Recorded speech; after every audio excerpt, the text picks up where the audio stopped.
Assalamualaikum warahmatullahi wabarakatuh. Pada kesempatan ini saya akan menjelaskan tentang akuntansi di pemerintahan daerah yang berbasis akrual.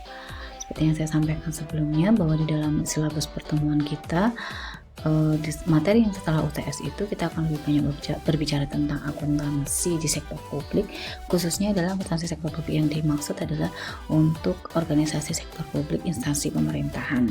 Jadi di sini kita mengambil pemerintahan daerah. Ini beberapa pilar teknik akuntansi berbasis akrual yang digunakan di dalam akuntansi pemerintahan daerah atau akuntansi Pemda. Jadi ada PP 71 tahun 2010 dan juga nanti akan kita bahas beberapa siklus persamaan, kemudian strukturnya, restatement neraca di awal dan seterusnya. Jadi gini, di Pemda sendiri ini adalah laporan keuangan yang dibuat. Jadi pada dasarnya memang laporan keuangan yang ada di Pemda ini nanti kita akan membuat dua jenis laporan keuangan, ada yang berbasis kas dan juga ada yang berbasis akrual. Jadi ini beberapa menurut Permendagri 64 tahun 2013 dan juga berdasarkan dari PP 71 tahun 2010. Jadi ini ada yang berwarna hijau, ini adalah laporan keuangan yang dibuat oleh PPKD. PPKD itu adalah pejabat pengelola keuangan daerah, ya kan. Kemudian sedangkan yang berwarna ungu ini adalah laporan keuangan yang dibuat oleh SKPD. SKPD adalah Satuan Kerja Perangkat Daerah. SKPD itu adalah kalau Anda mungkin familiar, adalah seperti dinas-dinas, departemen, itu adalah SKPD. Sedangkan untuk Pemdanya sendiri atau misalkan wali kota itu adalah PPKD-nya. Wali kota, bupati itu adalah PPKD-nya, selaku PPKD-nya. Nah, ini yang dibuat oleh SKPD. SKPD nanti akan membuat laporannya apa saja. Ini ada ini akunnya.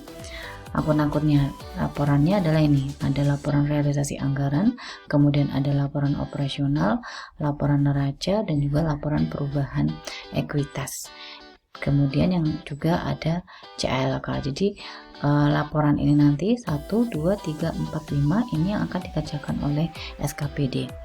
Nah, nanti SKPD akan mengumpulkan laporannya, akan dijadikan satu dan dikonsolidasi oleh Pemda. Sehingga di sini Pemda nanti akan mengkonsolidasi ini laporan-laporan dari SKPD sendiri, dan Pemda sendiri juga nanti akan membuat yang namanya laporan perubahan sal dan juga laporan arus kas, sehingga nanti akan menjadi satu kesatuan laporan keuangan Pemda. Kemudian yang lanjutnya, ini untuk siklus akuntansinya. Sebenarnya siklus akuntansinya ya seperti pada akuntansi pada umumnya ya. Jadi analisis transaksi, kemudian di jurnal buku besar, sampai dengan nanti ke membuat penyesuaian, jurnal penyesuaian, jurnal penutup, sampai ke neraca. Ini untuk siklusnya sebenarnya sama dengan siklus akuntansi pada umumnya. Nah, persamaan akuntansinya pun meskipun ada dua basis yang akan kita gunakan, ada basis kas dan juga basis akrual, namun persamaan akuntansinya hanya satu yang digunakan, yaitu unsur ekuitas sendiri terbentuk dari transaksi kas, yaitu dari realisasi anggaran, dan juga transaksi yang bersifat akrual. Sehingga persamaannya bisa kita lihat bahwa aset ini akan sama dengan kewajiban ditambah ekuitas ditambah dengan pendapatan LO itu laporan operasional dikurangi dengan beban, ya. Kemudian ini persamaan akuntansinya bahwa aset itu sama dengan hutang ditambah dengan ekuitas.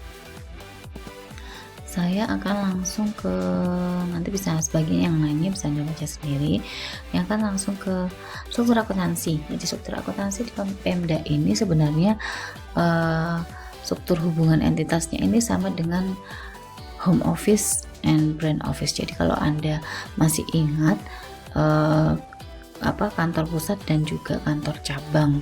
Jadi Pemda sendiri atau misalkan wali kota, bupati itu nanti menjadi sebagai kantor pusat, sedangkan dinas-dinas atau SKPD-nya itu merupakan kantor cabang. Sehingga makanya laporan keuangannya menjadi laporan keuangan konsolidasi Pemda tadi kan, ya kan, akan dikonsolidasi di pusat seperti itu. Jadi sebenarnya hubungan antara SKPD dan PPKD adalah seperti dengan kantor pusat dan juga kantor cabang.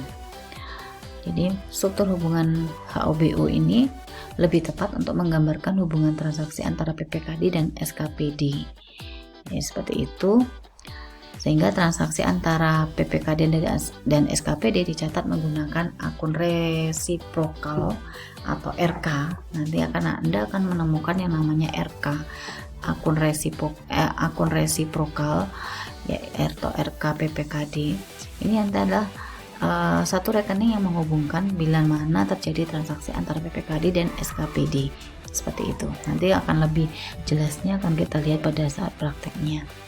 Kemudian untuk ini ya, tadi untuk menjelaskan bahwa ini adalah kantor pusatnya adalah PPKD tadi, yang dimaksud PPKD siapa dan juga yang dimaksud SKPD siapa. Itu saya lanjut langsung ke sebentar. Nah, ini konsep siklus akuntansinya. Oke, untuk konsep dan siklus akuntansinya jadi sama yang tadi sudah. Oke, jadi kita nanti akan menggunakan dua basis. Anda masih mengingat bahwa basis yang akuntansi itu ada dua, ada basis akrual. Basis akrual itu adalah basis akuntansi di mana transaksi ekonomi ataupun peristiwa akuntansinya diakui, dicatat, disajikan dalam laporan keuangan pada saat terjadinya transaksi, tanpa memperhatikan apakah kas itu sudah diterima atau dibayarkan. Itu adalah akrual. Jadi selama itu sudah terjadi transaksi ekonomi, meskipun kita belum menerima kas ataupun mengeluarkan kas, maka sudah kita lakukan pencatatan. Contoh, kita sudah menerima tagihan misalkan tagihan listrik, meskipun kita belum membayar, tetapi pada dasarnya tagihan yang datang kepada kita itu sudah memunculkan suatu peristiwa akuntansi bahwa kita punya tagihan listrik, gitu kan ya, beban yang harus kita bayarkan. Itu maka kalau di basis akuntansi itu sudah kita lakukan pencatatan. Sedangkan kalau di basis kas, kalau selama kita belum mengeluarkan kas membayar listrik tadi, maka belum bisa kita akui sebagai atau belum bisa kita lakukan pencatatan. Pendapatan pun diakui pada saat hak telah diperoleh. Ini kalau basis akuntansi. Kemudian beban diakui pada saat kewajiban timbul atau sumber daya dikonsumsi. Jadi seperti dengan tagihan listrik tadi, tagihannya sudah masuk, berarti artinya kewajiban itu sudah muncul, sudah timbul, sehingga beban itu sudah kita lakukan pencatatan. Itu adalah basis kas. Kemudian basis akrual. Nah, jadi apa manfaatnya basis akrual? Dapat memberikan gambaran yang lengkap atau posisi keuangan pemerintah. Jadi sebenarnya basis akrual itu menggambarkan posisi kita posisi yang sesungguhnya. Jadi beban yang kita, jadi meskipun kita punya uang 1 juta misalkan, kemudian kita menerima tagihan listrik sebesar 200.000 misalkan, berarti kan saat kita mencatat beban itu meskipun uang kita masih tetap 1.000, tetapi kan sebenarnya uang kita masih 1 juta, maka sesungguhnya uang kita kan tinggal 800. Kenapa? Karena yang 200 itu sebenarnya sudah kita gunakan untuk nantinya kita akan gunakan untuk membayar beban. Itu kalau akrual, menyajikan informasi yang sebenarnya mengenai hak dan kewajiban pemerintah. Jadi di situ sudah jelas bahwa kita di situ masih punya kewajiban sebesar kita sudah punya kewajiban sebesar 200.000 untuk listriknya. Kemudian bermanfaat dalam mengevaluasi kinerja pemerintah terkait biaya jasa layanan, efisiensi dan pencapaian tujuan. Ini adalah beberapa manfaat dari basis akrual. Nah, ini yang konsepsi anggaran dan keuangannya. Jadi laporan LO itu adalah laporan operasional. Laporan operasional itu disusun sebagai bagian dari laporan keuangan yang berbasis akrual, sehingga penyusunan LO, laporan perubahan ekuitas dan neraca merupakan keterkaitan yang dapat dipertanggungjawabkan. Jadi gini, nanti kita akan membuat di Pemda ini nanti kita akan membuat jenis dua laporan, yaitu ada basis kas dan basis akrual. Laporan basis akrualnya apa saja? Dari laporan operasional, kemudian nanti kita lanjutkan ke laporan perubahan ekuitas, kemudian neraca. Sebenarnya ini sama dengan kalau Anda belajar di akuntansi keuangan sektor swasta itu LO itu sama dengan laba rugi, laporan kemudian laba itu sisa labanya berapa kan kita akan masukkan ke laporan perubahan ekuitas, kemudian total ekuitas yang kita miliki berapa kan akan kita masukkan ke dalam neraca. Cuma karena di sektor publik kita bukan profit oriented, maka kita tidak menyebutnya sebagai laba rugi, tetapi kita menyebutnya adalah surplus atau defisit. Dan ini yang basis akrual. Sedangkan untuk basis kasnya nanti kita akan membuat 2 laporan keuangan, yaitu ada laporan realisasi anggaran, kemudian laporan perubahan saldo. Jadi ini yang sifatnya basis kas akan kita jadikan satu di laporan ini. Oke, lanjut. Kemudian untuk ini komponen laporan keuangannya, jadi yang laporan penganggaran ini ada 2, atau laporan yang sifatnya cash basis dan juga laporan keuangan. Laporan keuangan itu yang sifatnya adalah accrual basis. Tadi siklusnya persamaan juga sudah. Kok saldo normal, jadi saya rasa nanti bisa Anda baca. Sebenarnya saldo normal pun juga pada intinya sama ya dengan pada saat kita belajar di sektor swasta. Oke, ini tadi ada 2 jenis penjurnalan, transaksi jurnal LRA dan juga transaksi jurnal LO dan neraca.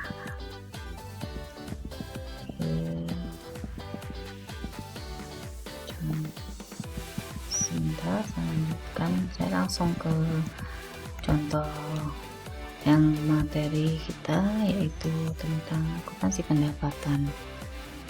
Nah, oke, kita masuk ke akuntansi pendapatannya. Jadi di akuntansi pendapatan ini sebentar Anda bisa Anda lihat pengertian pendapatan menurut PP 71 tahun 2010 itu pendapatan jadi pendapatan nanti kita akan bagi 2, ada 2 akun, ada pendapatan LO dan pendapatan LRO. Pendapatan LO itu kita gunakan apabila transaksi tersebut bersifat accrual, sedangkan pendapatan LRA itu kita gunakan apabila transaksi itu bersifat cash basis. Jadi apa yang disebut dengan pendapatan LO adalah hak pemerintah daerah yang diakui sebagai penambah ekuitas dalam periode tahun anggaran bersangkutan dan tidak perlu dibayar kembali. Itu pengertiannya. Jadi hak, jadi yang menjadi titik beratnya di pendapatan LO itu adalah hak. Selama hak pemerintah itu sudah diakui dan sudah sebagai penambah ekuitas, maka sudah bisa diakui sebagai pendapatan, meskipun pendapatan itu belum diterima secara kas atau belum ada kas yang masuk. Berlawanan dengan pendapatan LRA, maka dikatakan pendapatan LRA itu apabila semua penerimaan rekening kas umum negara, ini kalau terjadi di pemerintahan pusat atau di negara, kemudian ini adalah kalau di pemerintahan daerah, rekening kas umum daerah yang menambah saldo anggaran lebih dalam periode tahun anggaran yang bersangkutan yang menjadi hak pemerintah dan tidak perlu dibayar kembali oleh pemerintah. Sehingga pendapatan LRA itu akan kita catat apabila ditandai dengan adanya kas yang masuk ke kas umum negara atau kas umum daerah. Selama itu belum masuk ke rekening kas umum negara atau daerah, maka belum kita lakukan pencatatan karena basicnya adalah cash basis. Ini ada beberapa klasifikasi pendapatan. Ada di pendapatan itu kita membaginya menjadi 3. Ada pendapatan asli daerah, ada pendapatan transfer atau pendapatan dana perimbangan, dan juga lain-lain pendapatan daerah yang sah. Apa saja yang masuk ke dalam pendapatan asli daerah? Berarti pendapatan asli daerah itu adalah pendapatan yang dihasilkan oleh daerah itu sendiri. Misalkan dari pajak daerah, retribusi daerah, atau dari hasil pengelolaan kekayaan daerah yang dipisahkan, atau lain-lain PAD yang sah. Jadi itu adalah pendapatan asli daerah yang biasanya kalau terkait dengan retribusi sampai ke lain-lain ini adalah yang mengelola atau yang mencatat biasanya dari SKPD, meskipun nanti pada akhirnya akan disetorkan ke PPKD. Jadi semua pendapatan itu nanti akan dimasuk jadi satu ke Pemda. Kemudian kalau pajak daerah mungkin biasanya bisa di SKPD, bisa di PPKD. Kemudian klasifikasi pendapatan berikutnya ada pendapatan dana perimbangan. Pendapatan perimbangan ini kita bagi, ada bagi hasil, dana alokasi umum, dana alokasi khusus, pendapatan transfer pemerintah pusat ke daerah, pendapatan transfer pemerintah lainnya dari misalkan provinsi ke kabupaten. Nah itu nanti adalah merupakan pendapatan dana perimbangan atau dana transfer. Sedangkan lain-lain misalkan pemerintah memperoleh dana hibah, dana darurat ataupun pendapatan lain-lainnya kita klasifikasikan menjadi pendapatan daerah yang sah, pendapatan lain-lain seperti itu. Jadi ini adalah 3 klasifikasi akun pendapatan yang ada di daerah seperti itu. Jadi ada 3 jenis pendapatan yang ada di dalam pemerintahan daerah seperti itu.